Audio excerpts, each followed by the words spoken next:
right, so you listened to the daily podcast from Monday, and then you told me about it because it was about the real estate industry and the NAR settlement, and basically you're like, it's a train wreck, you need to listen to it.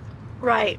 I mean, I just feel like maybe some irresponsible journalism is what I thought, but it's a good conversation. It's something to talk about. Yeah, a few possible inaccuracies. We listened to it again. We're on a little road trip here, so we had some time in the car. So we're doing a car cast, I guess. We got some notes. We got about 13 things that we think maybe they got wrong, or at least that merit some more discussion than the way it was talked about. But yeah, so the New York Times does the daily podcast every day, and I listen to it pretty frequently. I know you do too. But this one hit real close to home since we were talking about the real estate industry, and it's a little bit of a mess. Yeah. Also, people have been asking to have Tara on camera. I'm driving, so I'll do it. I'm held hostage. I don't have a choice. So this podcast, it was on Monday, which would have been, what day was that? That was the April 28th.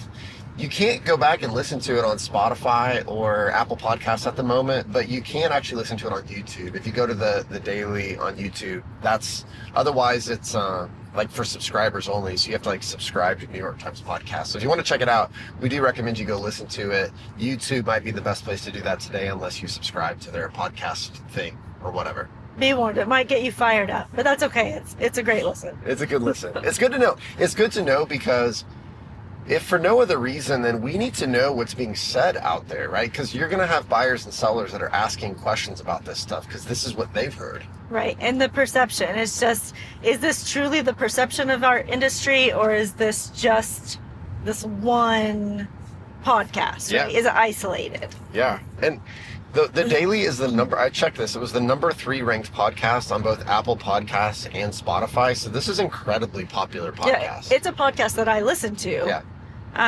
Just because I like the reporting. And so this just came up on Monday, and anyway. Yeah. Well, let's get into it. So some of the things, we're going to pull some of the stuff they talked about out of it and kind of just address it from our perspective. And the first thing, because they were primarily focused in general on the NAR settlement and how, as real estate agents, we're all out here just ignoring the rules and doing workarounds and all this. But the first thing they said, I'm worried about this camera falling. The first thing they said was the purpose of the settlement was to save people money when buying and selling homes. Is that exactly how it was said? I feel like it was to save money on home prices. Save money on home prices. Right. Which is not what the purpose was. Right. Like the purpose was, the NAR and MLSs and brokerages got sued by sellers. And there were issues with how compensation was done in the MLSs according to, the way that case came out. But the settlement wasn't about saving money on home prices. It was about how compensation is negotiated and that we aren't price fixing. Really had nothing to do with the price of homes. Right. I don't know. I just think from the very beginning, they sort of misstated what the settlement was about. It wasn't about you're charging too much for homes are too expensive. And that's kind of the way they make this sound. Yeah, and it's April. No, it's May. It's May of 2025. Now. This was settled in August of 2024. We're still talking about it, and this narrative that's being pushed to the public is still inaccurate. So, how do we get it to where the information being relayed is correct? Yeah, and that's just going to be up to us on a case-by-case basis. Yeah. Because the next thing they said that I wanted to pull out was, they said that the hope was that it would shake up a stagnant market and offer real relief. And I don't understand that, because they talked about it in the context of, well, even if you took, because they definitely talk about it in the context of like, there was a set 6% commission rate, right? That's the way they talk about it. Right. And which those of us in the industry know that's not true. We'll talk more about that. But they said even a 1% reduction, so if that compensation went from 6% to 5%, that would provide real relief to people and would open up this stagnant market. And I don't understand that argument, how, let's assume on average compensation levels for real estate agents went down 1% from, that reduction. That's not going to all of a sudden make the dream of home ownership alive and well for people that can't afford homes now. Right, and let's talk about that further. If a real estate agent is making 1% less commission, that doesn't change the market value of the home. Extremely valid point, right? The market value of the home, and maybe you say, well, compensation levels are baked into that, which they kind of made that argument, but we know that compensation is different for different properties, and maybe there are general market equilibriums that are pretty close range, but like that doesn't go to the actual value of the home. When an appraiser goes out to appraise the value of the home, they aren't taking into consideration the compensation that was paid and reducing the value of the home based on that. Right. That comes off the top of the value of the home. So that's not going to change the value of homes by any means. But I also think, like, we looked at recent years and in like 2021, like when COVID was going crazy, we saw 20% increases in home values. So to think that this thing's going to settle and, there's going to be 1% reduction or something, that's not the issues in the housing market. Like, that is not the issues in the housing market. Beyond that, we have insurance costs that are going absolutely insane. We've got the cost of new build because of materials that are going insane. I mean, the cost of just putting a new HVAC unit has tripled, I feel like, in the last few years. So to say that like the reason homes are unaffordable is because real estate agents get paid too much, I don't know. Obviously we're biased. Anyway, it just doesn't tell the whole story, and I think that's what's frustrating. It puts all the blame on like us when it's like there's a lot of factors at play. Right. The next thing I picked out was that they talked about NAR oversees the real estate industry. Regulation, like NAR doesn't regulate us. They don't. No. I mean, we have our code of ethics, but they don't regulate the real estate industry. Right. So who regulates us? It's the Real Estate Commission, which is a government entity. Yeah. And their main purpose is to protect the consumer. So any regulation that we abide by is to protect the consumer. NAR does not oversee us. No. We've got our code of ethics, but NAR doesn't oversee things. We're a private trade organization if we're a realtor member, and a lot of people aren't. There's real estate licensees that are not, and they don't have to abide by some of these new rules, and again, everything they talked about on these rules was that, it's supposed to like lower the price of homes, basically. So it's kind of the way they were talking about it, and they missed the boat on that. Really what it was about wasn't about NAR regulating us or anything like that. It was about the settlement itself was really more about transparency for buyers and sellers about how compensation is paid. Not the amount, but the transparency, the negotiation aspect of it, doing a better job of that. Yes. Anyway, the next thing they talked about was that it's up to you as the seller what you want to pay for compensation. They said this a couple times. I had this somewhere else. Yeah, I've got this later on. It's like they said basically, as the seller, you get to dictate what you pay to your real estate agent. I wrote this quote down because I'm like, this is not how anything works. You should be allowed to determine how much you want to pay for that service.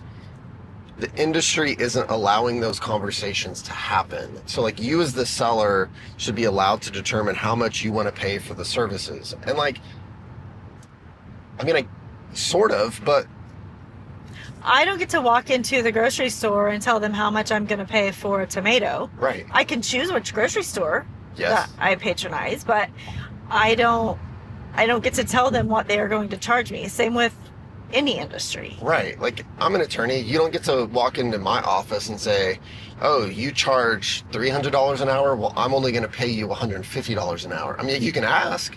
Right. But if I say no, because this is they're trying to say is, well, some people aren't willing to negotiate their compensation. And it's like, well, compensation is negotiable, but what that means is that different brokers get to charge what they want to charge. It doesn't mean I have to lower my compensation just because you ask me. So no, you don't get to dictate what I charge you. If you want to pay less, then yes, go find somebody who's willing to pay less. And that exists, yes, by the way. There's always somebody out there that will reduce their services and charge you a lower fee. Yeah. That is an option. To say that there was just this set commission rate that everybody paid is just flat out wrong.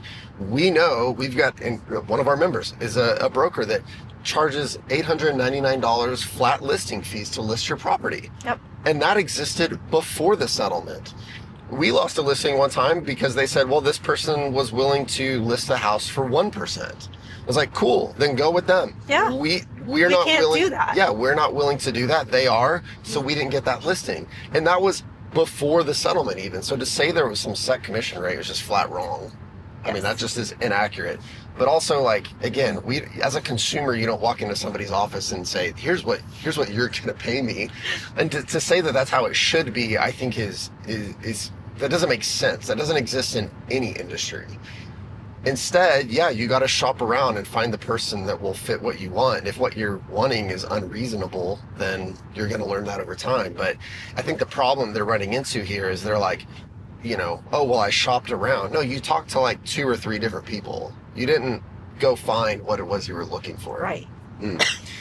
It's funny. I'm just like sensing a tone here that we're both very frustrated with this. And I think it's because of the reporting. This Deborah that did this story is their real estate journalist. Yeah. And so it's just frustrating that maybe sources weren't checked. Yeah. Or the accuracy of information. Yeah, they didn't pull broad enough information because, in this story they talked about this guy that was trying to sell his house in Colorado, and he had like a $2.7 million house.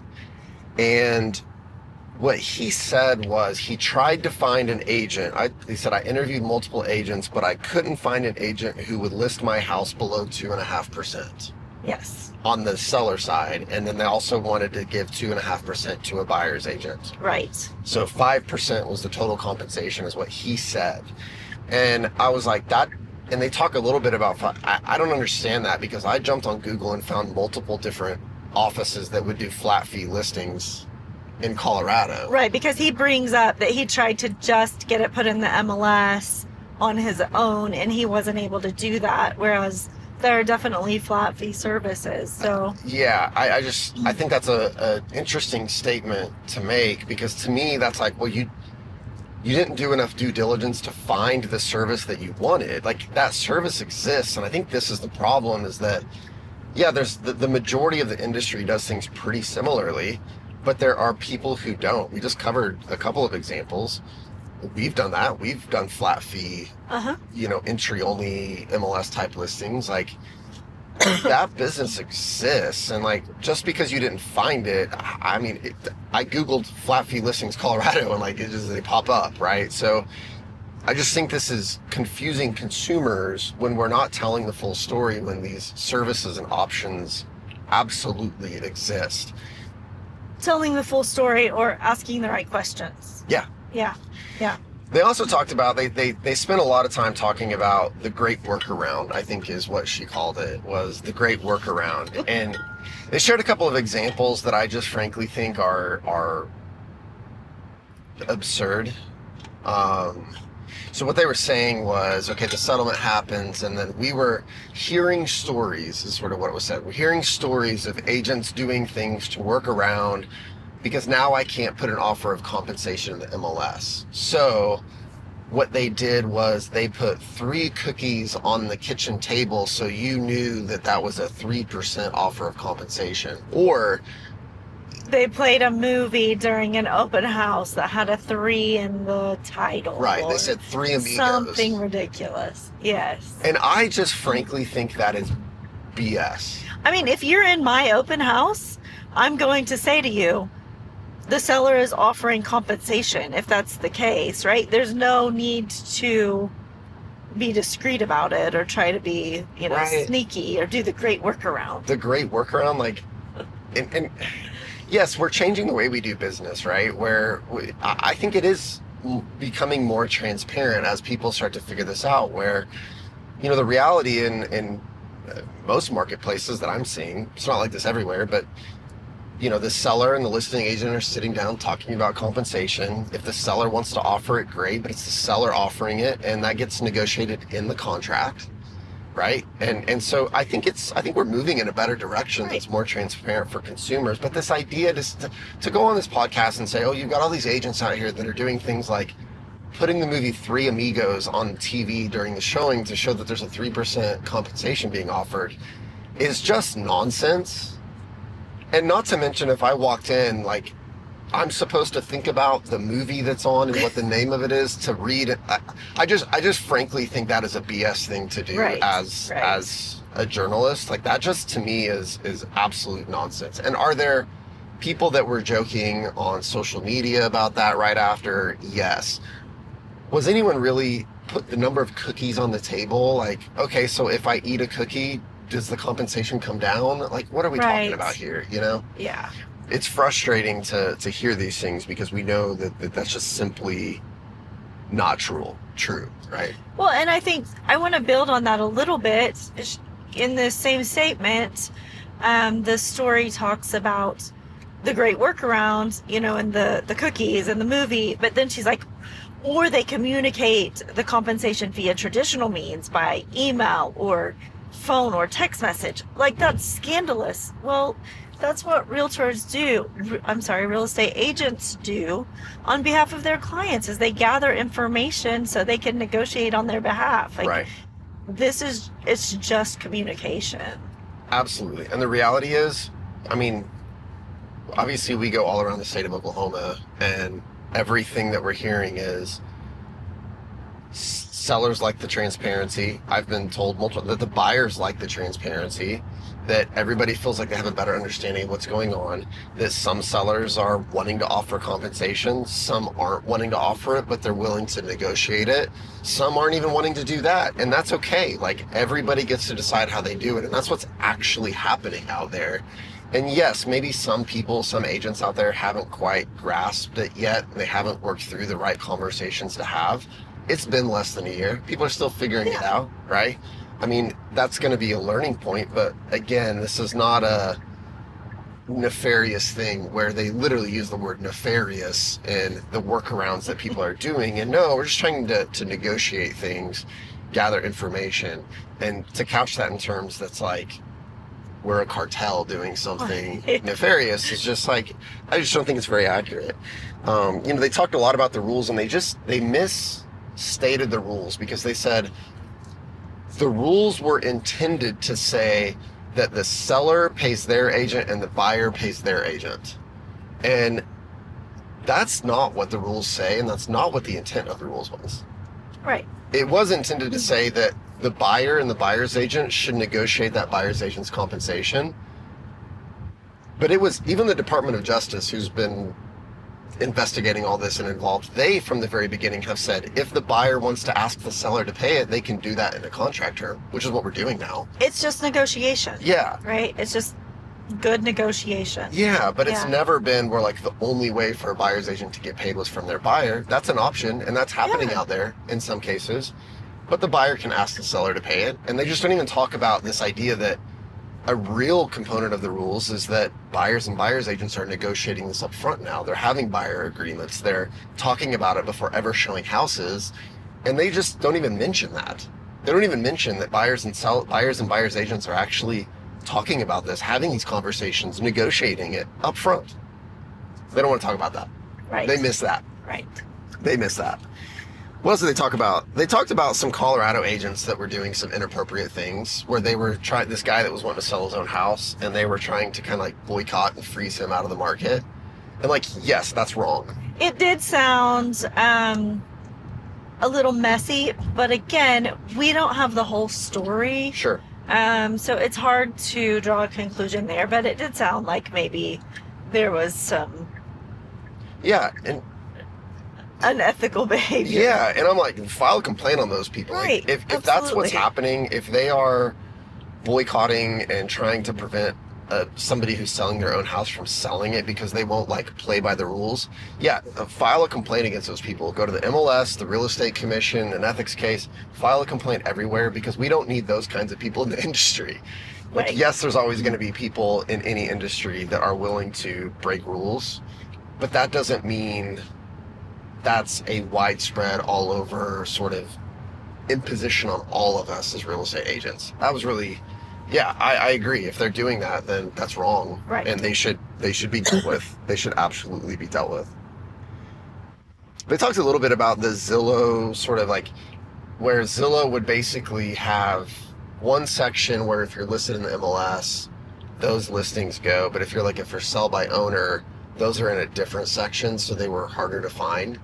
And I will say that rule, my understanding, that commingling is now happened. So they're now all together. Mm-hmm. That I'm pretty sure that has now been changed. And I haven't read enough into it, but my understanding is I think that's actually gone away, where they, like, for sale by owners, MLS listed, it's all showing up on Zillow and anywhere else, all in the same section. I'm not familiar with the Zillow algorithm, so I don't know exactly how they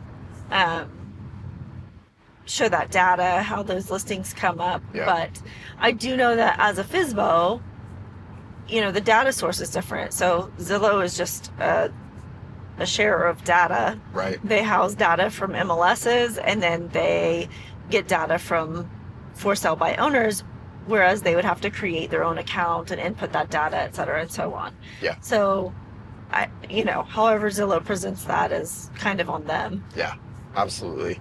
And again, I think those rules have changed, and so that's not necessarily an issue anymore. And I don't think that we should be suppressing for sale by owners. That's not good. I mean, No. Put them all together, but yeah, I don't know. So yeah, that's a good thing to change. I think that kind of the bottom line, and they sort of end talking about, they say things like, it's okay to ask your agent about the services they're providing, their compensation. It's okay if that you're not getting the answers you want to go find another agent. And I'm like, yeah, that's always been the case. Yeah. I just think it's interesting that, she mentioned that when she sold her house, she never asked about it. She didn't ask about the services. She had no idea how much commission she paid when she sold her house. Yeah. And that, that's concerning on a lot of levels. Yeah. It's concerning that maybe her agent didn't explain that to her, but also that she didn't ask the right questions, Yeah, and I do think that the reality is, and I think this settlement is having some of this effect, that we're improving. Like, yeah. I think we're doing better. We're getting better because, I think it's fair to be critical that we haven't always, in all cases, with all of us, been great at explaining compensation to buyers or sellers. Especially in states like Oklahoma, where we never had to use buyer agreements. Right. You didn't always have a great conversation with your buyer about how you were getting paid, and that's changing now. And I think in many respects that's changing for the better. And we need that transparency with how we get paid and all that. That needs to be a negotiation, and all of us need to decide what we want to ask buyers and sellers to pay us and negotiate that. And again, we all have different business models. We've charged different rates in different circumstances for different people, from flat fees to percentages to different things. And I know other people have as well. And I think just consumers need to understand that they have options available that will fit their needs. And that has always been the case. And we just have to do a better job of continuing to contend with some of this inaccurate information that's out there. Because unfortunately, that's just going to continue to be an issue. Right. What's your takeaway? I do have to bring up that the guy that she interviews that wanted to FSBO his house, in the end, ultimately, busted a contract with a buyer. Right? So if he would have had an agent, would he have followed through with that contract? Yeah. I don't know. Who knows? I'm curious, did he breach the contract? Right. I'm a big contracts guy. Yeah. What happened there? I want to know too. Kind of interesting. Yeah. There's an interesting story there. I don't know who he is or what his business. He said he was starting a business to try to do something in this arena, which is kind of interesting. But Yeah, that he got under contract with a buyer, and then it said he backed out of the deal. Yeah, yeah. That's funny. I was having a conversation with a friend yesterday, and she's in the regulation sector of real estate, and she was like, I think we should send her a letter. I think we should talk to her about her reporting. So Yeah. I don't know, maybe that will happen. Yeah, it's a little frustrating. You know, they didn't talk to any real estate agents. You know, they didn't tell the whole story about what the settlement is about. I think there's some misstatements there, but that's just something we're going to contend with. We're just going to have to keep battling that. Go check it out, because you need to know what's being said out there, because your buyer or seller may say, oh, I listened to this podcast, because it is the third most popular podcast on multiple platforms. Right. So you've got clients out there that have heard this, and you just need to figure out what's your response to these things, because the reality is buyers and sellers do think that there was a set commission rate and that that's gone away and it should be lower. And if you're asking for what might have been a traditional level of compensation, then you have to be prepared for them wondering why. Right. Why do you charge this? Well, I can actually tell you exactly why I charge that, and I can explain to you the value that I bring. Yeah. Yeah. Yep. We just got to get better at those conversations, and understand how compensation is negotiated and all that. And just do a good job of explaining to your buyers and sellers about how we negotiate things, how this works, all the stuff that we are all learning to do and improve upon. And so don't get frustrated. I know we started out, I sounded probably very frustrated because it is frustrating. But we just got to keep going out there and doing our best to educate consumers and do a good job for them, and it's all going to work itself out. That's right. Any final words? I don't think so. Thanks for listening Thanks while for I checking it drive. out. Hey, if you like this and want us to do more of these, if you want to see more of Tara, hit the like button. Hit subscribe as well, so we know that you want to see more of Tara, because I think people might want to see more of Tara. We're trying to convince her to get up. She's saying no. If you hit the like and the subscribe, you're going to see more of Tara. I'll make it happen. Thanks for checking it out. We'll see you next time.